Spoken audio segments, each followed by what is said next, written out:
আসসালামু আলাইকুম ওয়া রাহমাতুল্লাহি ওয়া বারাকাতুহু। আশা করি আল্লাহ পাকের অশেষ রহমতে আপনারা ভালো আছেন। আল্লাহ তাআলা বলেছেন, আমি আমার নেককার বান্দাদের জন্য এমন সব নিয়ামত স্তূপ করে তৈরি করে রেখেছি যা কোনো চোখ দেখেনি, কোনো কান শোনেনি এবং কোনো হৃদয় কল্পনাও করেনি। কেউ জানে না তার জন্য কৃতকর্মের কি কি নয়ন প্রীতিকর প্রতিদান লুকায়িত আছে। প্রিয় ভাই ও বোনেরা, জান্নাতে থাকবে নহর। রাসূল সাল্লাল্লাহু আলাইহি ওয়াসাল্লাম বলেছেন, যে ব্যক্তি আল্লাহ এবং তার রাসূলের প্রতি ঈমান আনে, নামাজ কায়েম করে, রমজান মাসে রোজা রাখে, তাকে জান্নাতে প্রবেশ করানো আল্লাহর দায়িত্ব হয়ে যায়। সে আল্লাহর পথে জিহাদ করুক বা নিজের জন্মস্থানে বসে থাকুক। সাহাবায়ে কেরাম আরজ করলেন, হে আল্লাহর রাসূল, আমরা কি মানুষকে সুসংবাদ প্রদান করব? রাসূল সাল্লাল্লাহু আলাইহি ওয়াসাল্লাম বললেন, জান্নাতের অনেকগুলো শ্রেণী রয়েছে যেগুলোকে আল্লাহ তাআলা তার পথের মুজাহিদদের জন্য সৃষ্টি করেছেন। প্রত্যেক দুই শ্রেণীর মাঝে আকাশ ও জমিনের দূরত্ব। অতএব যখন তোমরা আল্লাহর কাছে চাও, তার কাছে জান্নাতুল ফিরদাউস চাও, কেননা এটা মধ্যস্থানে বা উঁচু জান্নাত। এর উপরেই রয়েছে আল্লাহ তাআলার আরশ। এখান থেকে জান্নাতের নহরগুলো প্রবাহিত হয়। আল্লাহ তাআলা বলেন, আমার নেককার বান্দার জন্য এমন নিয়ামত সৃষ্টি করেছি যা কোনো চোখ দেখেনি, কোনো কান শোনেনি এবং মানুষের হৃদয় তা কল্পনা করেনি। তবে আল্লাহ তাআলা তোমাদেরকে সেগুলো অবহিত করেননি। তারপর রাসূল সাল্লাল্লাহু আলাইহি ওয়াসাল্লাম তেলাওয়াত করলেন, জানে না তার জন্য কৃতকর্মের কি কি নয়ন প্রীতিকর প্রতিদান লুকায়িত আছে, তাদের কৃতকর্মের প্রতিদান স্বরূপ। জান্নাতে এমন বৃক্ষ আছে, কোনো আরোহী 100 বছর ভ্রমণ করেও যার ছায়াকে শেষ করতে পারবে না। তোমরা চাইলে পড়তে পারো এবং সুদীর্ঘ ছায়ায় জান্নাতের এক চাবুক পরিমাণ দুনিয়া এবং দুনিয়ার মধ্যে যা কিছু আছে তার চেয়ে উত্তম। তোমরা চাইলে পড়তে পারো।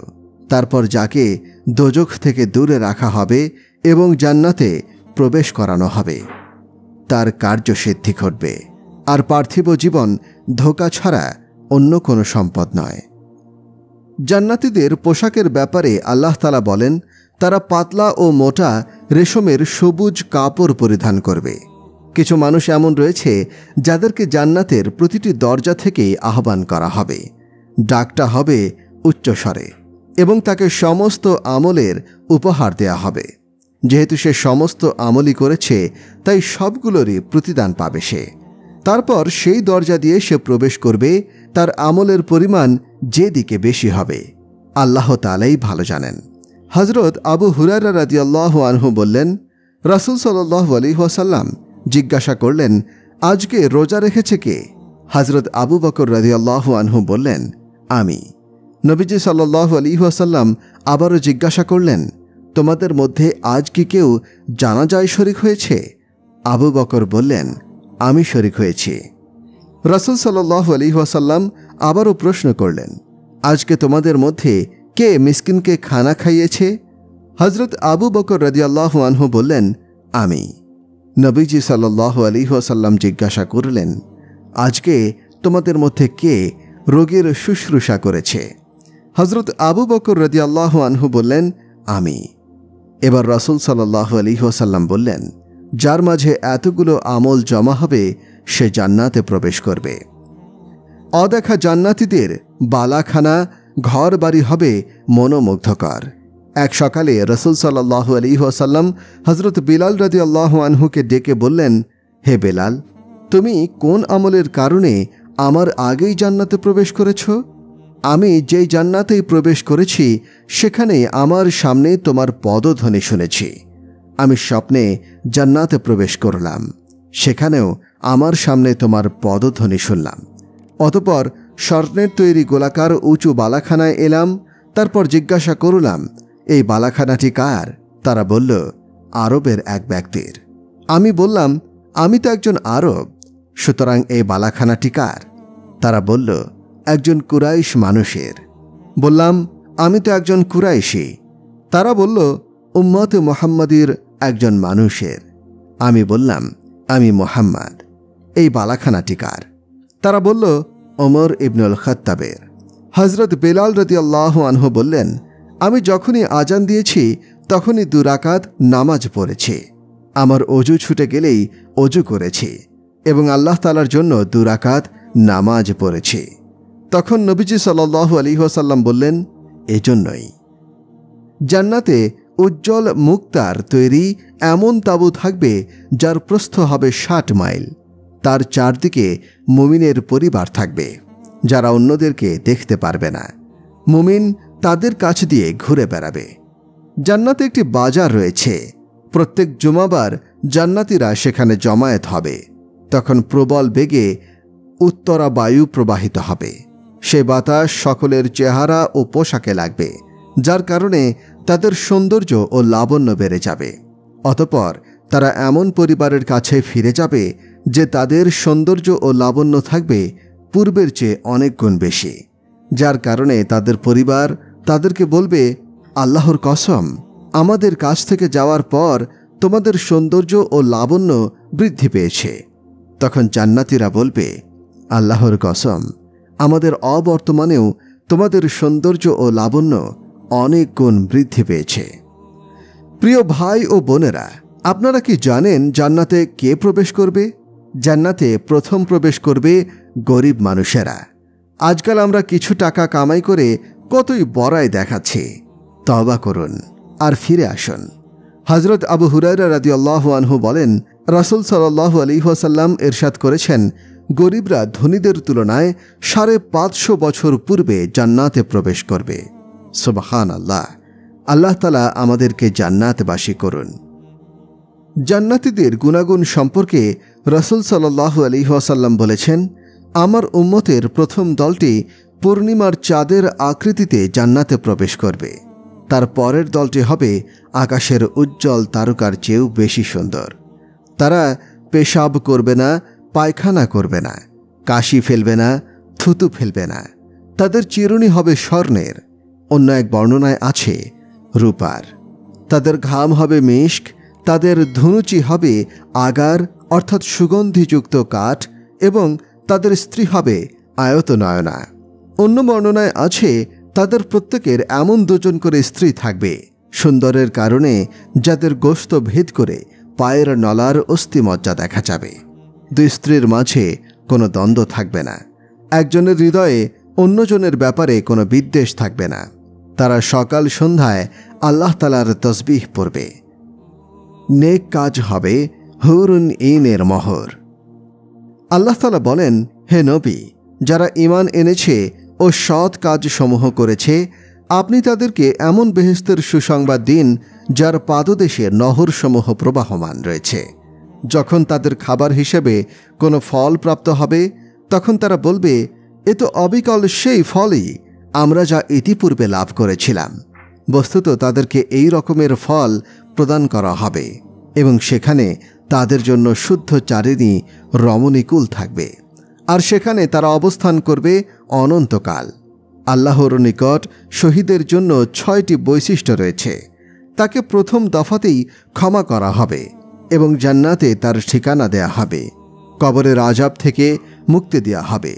মহা আতঙ্ক থেকে নিরাপদ থাকবে।